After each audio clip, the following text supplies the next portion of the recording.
Patag na ng biga guys. Oh, palitada yung septic, palitada yan guys. Para maganda ang ating septic. Kaya palitadahan. Lagay na ng beam.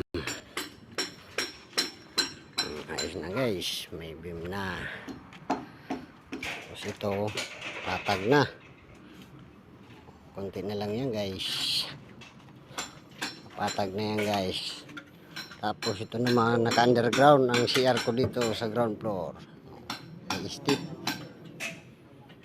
Naka-underground yan guys. Ayan na yung slab nya. Yung landing. Landing niya yan guys. Ito yung pinaka matikas na helper ko. Sipag niyan guys.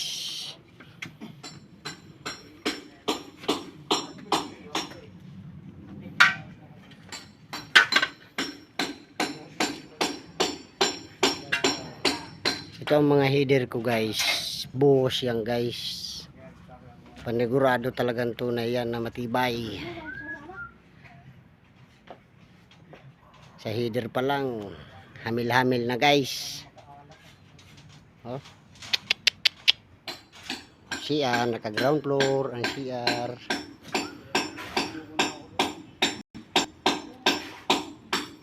Diba guys? Kunting kimbot na lang to guys. Isang buwan, 2 linggo pa lang yan guys. Kitang kita na, bahay na.